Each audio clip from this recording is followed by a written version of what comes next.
Hey guys, Pat here with another Forge of Empires tips and tricks video. Today we're going to be talking about 1.9 threads, how they work, some of the benefits, some calculations and tools to make them work better, and some of the complaints and how to get around them. Before I get any further into this, if you find this video to be helpful at all and you'd like me to bring more content like this, please hit the like button or subscribe, just so that I know that you guys are watching this and liking it and it's worth my time to do. Alright, so the first thing to look at is what is 1.9? Where did it come from? So I'm going to just kind of hit this real lightly.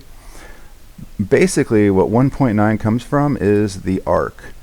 The arc gives you a bonus for the rewards that you get from contributions to great buildings, and at level 80 right here you get a 90% bonus.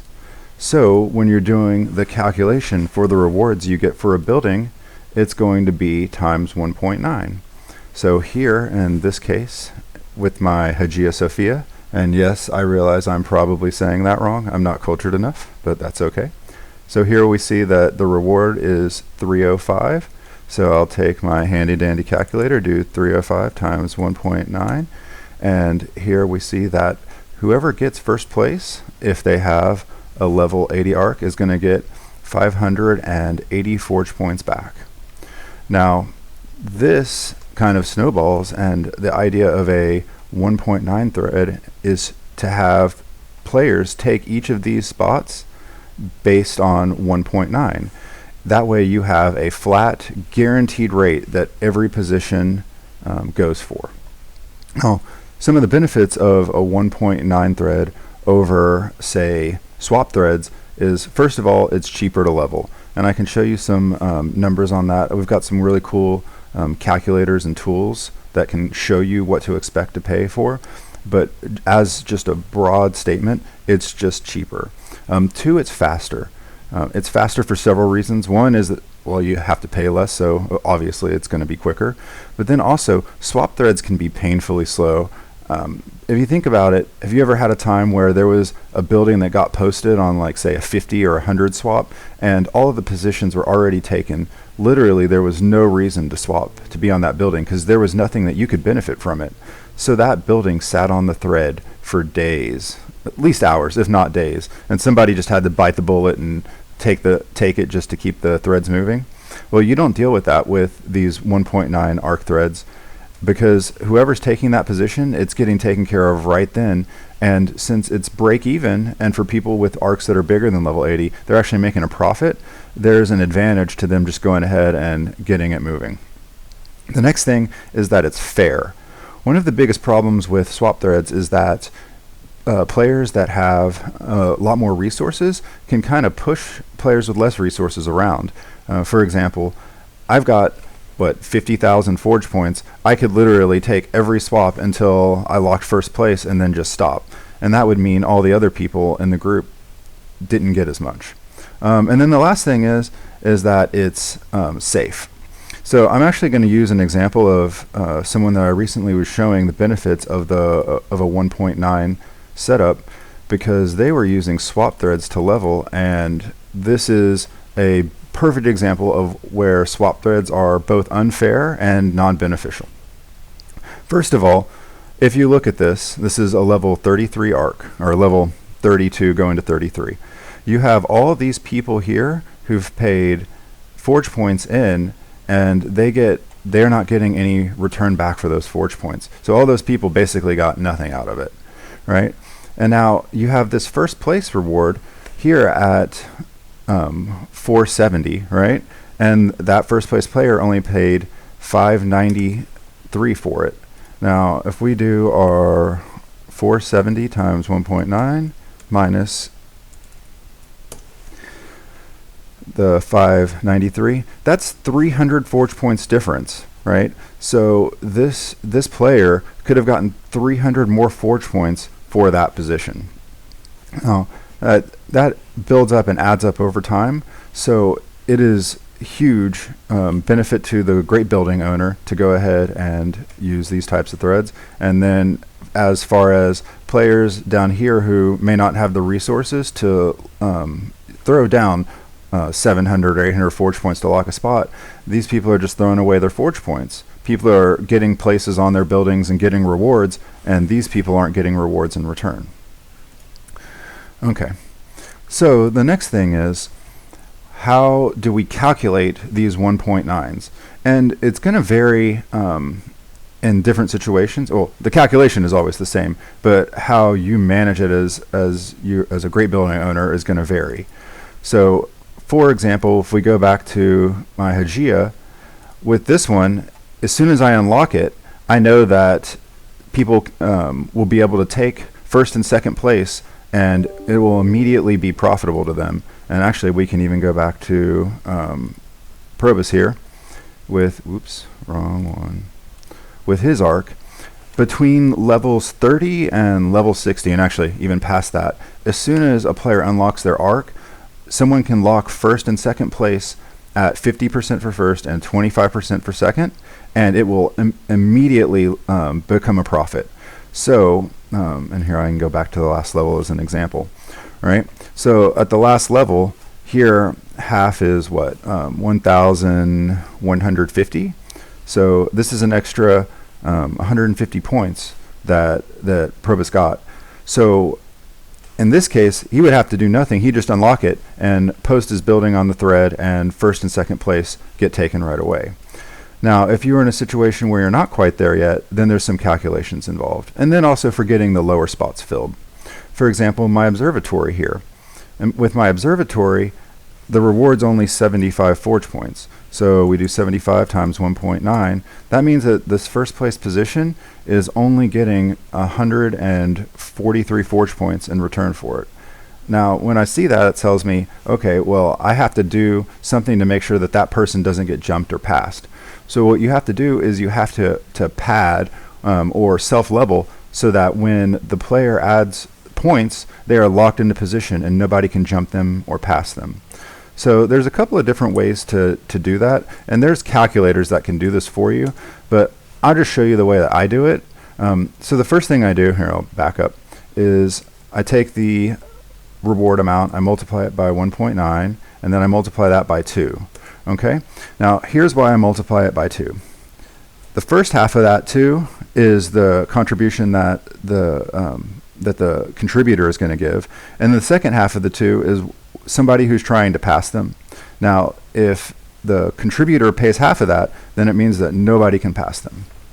I don't know if that made sense, but anyway, what the point is that we want to have this set up so that there's only 285 points left on this building, and at that point, this person, whoever's going to take first place, can lock it. So if I take that 667, that tells me that if I add, what was it, 382 forge points, 382, boom. Now, first and second can be locked at 1.9 immediately. And I also, I guess just something that you get to know is that if first can be locked, second can be locked. It's just the way the numbers work out. So I can come over here to my thread and post my building and say 1 and 2, and other people will claim it, and we'll come back to that later. So I'm just going to leave that there, and we'll move on and come back in a little bit. So while that's getting taken care of, I realize that getting used to all the numbers and whatnot can be a little bit challenging and difficult. So there's some tools that are available to make this easier. The first one is this one on GitHub, and I'll put links to these in the description so that you can find them. Now here I'll go to, I'll pick my great building, which is the observatory. It's a no-age building, and we're going from level 10 to level 11. All right, so level 10 to level 11. I'm going to go back and make sure that matches. All right, so we're going 10 to 11. All right. Okay, so here it tells me, it says if the percent of arc bonus is 90, so 90% arc bonus, 1.9 thread, then that will tell me how many points I need to put in so that the person can lock, what they're going to get. Whoa, what happened there? What the heck is going on? Oh, there we go. It tells me how much I have to put in so that they can lock, how much they get in return, and so on. So say these are done and the investors put in all their points. This will automatically calculate how much needs to be done. So right now, so say we have the 183 or 181. I'm sorry. Whoa, I'm going all over the place. I put 82. So now what that tells me is, all right, these two places are taken. I need to put in 9 more points after those 2 spots are taken for third place to be able to lock in. And then after that, from where I'm at now, we'll go ahead and add those 9 points. So that'll get us to 90. So that would make that place secure. And then I need to add 9 more points for that last place to get locked up. So add 9 more points, and then we're done, right? And then in this case, there's no reward for 5th. So that's how the calculations work. That's how this tool works to show you how to calculate and whatnot. Now, let's go back here. Let's see what's going on with my people. Oh, look, see, and here, the way the thread works, we have first and second place are claimed, and now I come back and look, there we go. There's the points. So, and heck, you know what? Let's just go ahead and finish out, and we'll say 3 through 4. There's no spot for 5th, so might as well do that. We'll go here. What did they tell me I needed to add? That was it. So I'll just add 10 and just make it easy. Now those places are going to end up getting claimed, and the building's going to level. You see how fast that is? It's going to have taken me less than the time to make this video for that building to level. So other things to look at are this. This is another calculator that I really like, and it's extremely handy for being able to kind of see the big picture of things. So here I select my great building, the Arc, and I pick the Arc because that's typically the first building that people are going to level in volume. And when you go through this, you'll look and see the first column is how much first player gets, second column how much second position gets, and so on. And then the remainder is how much the great building owner has to contribute. And a pattern that you see with all great buildings is you get this kind of steep ramp up until the teens, and then it starts to decline after peaking right here, like around 10 or 13, and it just keeps going down and down. And then once you get into what I like to call the sweet spot, which is generally speaking between the 30s and the 60s, and this is consistent across all great buildings, those great buildings can actually be locked immediately as soon as you unlock your great building. And people can actually do what's called sniping, which is they come in and they take the position at less than 1.9. So in a case like, we'll use level 34 for example, well, there's only roughly 1,800 points. Somebody could come in and lock first place at 900, right? That's because that's half of 18. That would leave no room for anyone to pass. And that's a 60-point difference. Now, using this method, you get down to the point where it's costing you literally like 50 points to do a level, which is basically nothing, right? I mean, you could easily do 5, 6, 7 levels in a day if you had the blueprints to cover it. So that's how it works. Again, I'm going to leave these in the thread. Now, one other tool that I've seen that's pretty neat, I've actually just found out about this literally yesterday, so I don't know a ton about it, but it's called FOE Helper. It's an add-on for your browser, and I'm on my secondary world now. This is kind of like a little diamond farm we got. And I go to my Arc here. It's a level 46. And they've got this cool little co-payment calculator. Now keep in mind that the people who developed this are German, so there's a little bit of translation challenge, but this tells you the same type of stuff that other page told you. It's telling me that if I unlock this and I don't get the full 1.9, I stand to lose basically 170 forge points for first and 170 for second and 50 for third. So that's kind of a big deal, and I want to make sure that before I unlock this building, I have people lined up to take those spots. But the cool thing is that once those positions are filled, this will automatically add up, and it'll tell you, hey, this is how much you need to add. So if hypothetically I were to put this on a thread, I would post and I would ask for 1 through 3. As soon as I got 1 through 3, I would add 5 forge points, and then I would ask for 4, and then once I got 4, and then I would add a few more forge points, and then I get 5. So that's how it works. This is a pretty cool tool. Again, I haven't used it a whole lot, so I can't say how awesome it is, but just at quick glance, it seems like a pretty sweet deal. All right, so let's see. So I guess really kind of the last things to keep in mind with these, there's a few, I don't know how you want to call them, complaints, or a few things that people have concerns about, because let's see, they might say, hey, if I'm doing this, how do I get forge points, right? Like, I'm not swapping, so I'm not getting rewards, so how do I build up forge points? Well, this is actually a much faster and more reliable way to get forge points. And it's really simple. Save your collections and use them to take 4th and 5th places when they're posted. So if you look here, I can, if say I get home from work, I've got a 10 forge point bar, somebody posts 4th place, I take 4th place, 10 forge points. Well, if I don't have an arc at all, half of that comes straight back to me.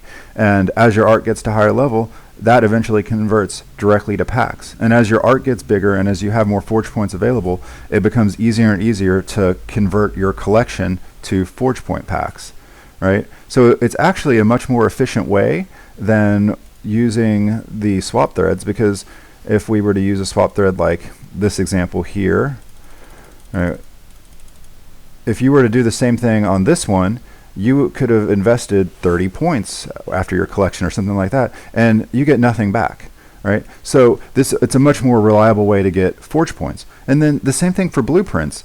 You kind of are dealing with the same thing. You say, okay, well, I need to get blueprints to keep leveling my building.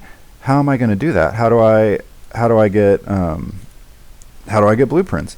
And you have the exact same type of deal happening where you can get blueprints on the major cheap.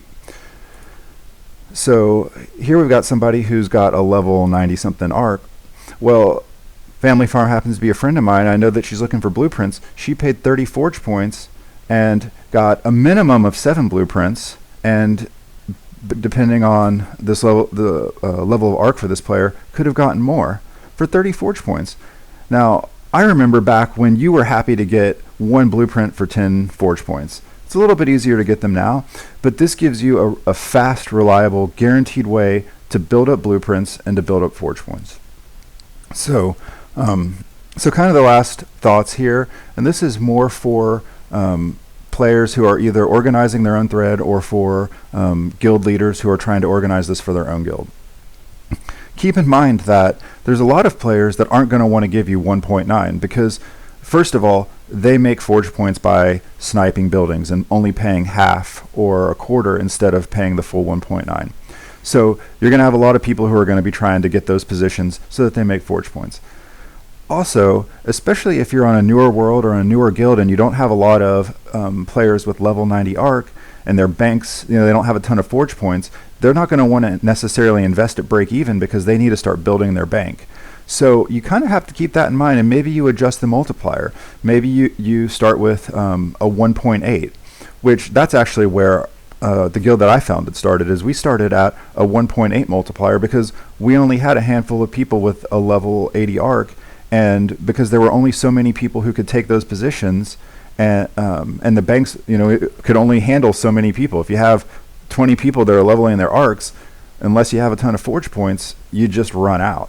So by lowering that multiplier down a little bit, yes, you're not getting quite as much help. It's costing you a little bit more to level your buildings, but you're also incentivizing contributors to pick up those buildings really fast. Because the last thing that you want is to post a building on the 1.9 and nobody takes it and it sits there, and then somebody from another guild comes in and snipes it and they make a bunch of forge points and you lose your ass, right? Way better to only get 1.8, but the building gets taken really fast and you don't get sniped, and at the end of the day it just works better. So and also, say you're in a guild that doesn't have level 80 arcs. If you're going and you're trying to find people outside of your guild who can help contribute, instead of going and asking for 1.9, which will actually really offend old school players who've been around forever and have a rightful attitude of saying, well, I didn't get that help when I was coming up, so why should I give it to you? it might make sense to start at 1.8, and if they want to offer you more, great. But at least then you're showing respect to them, and if you were to come to me, I would be happy to give you 1.8 all day long because you're sending me buildings for free, so we both benefit. Anyhow, this video's at 20 minutes. It's kind of longer than I was planning on going, but I just wanted to make sure that we covered all of our bases on what a 1.9 thread was and how it looks. Let's see. Yep, and there we go. So I got my third and fourth, and now I can come here and my observatory is ready to level, add a couple points, and boom, level done. Less than 20 minutes, and it's right now it's 11:30 Central Time. Like, people aren't on, people aren't playing, and I still got my building level in less than 20 minutes. If you have a whole crew, you can do a leveling party and literally knock out levels in like 1 to 2 minutes a level. No joke. It's the best way to go. So anyhow, again, if you found this video helpful at all, please hit the like button and subscribe. Let me know that this is useful and that you want me to make more videos. Also in the comments section down below, tell me what you think. Give me some feedback. What could I do better? Do you have questions that I didn't address? And also, are there topics that you would like me to cover for future videos? Anyway, thanks for watching if you stayed this long, and have a great day.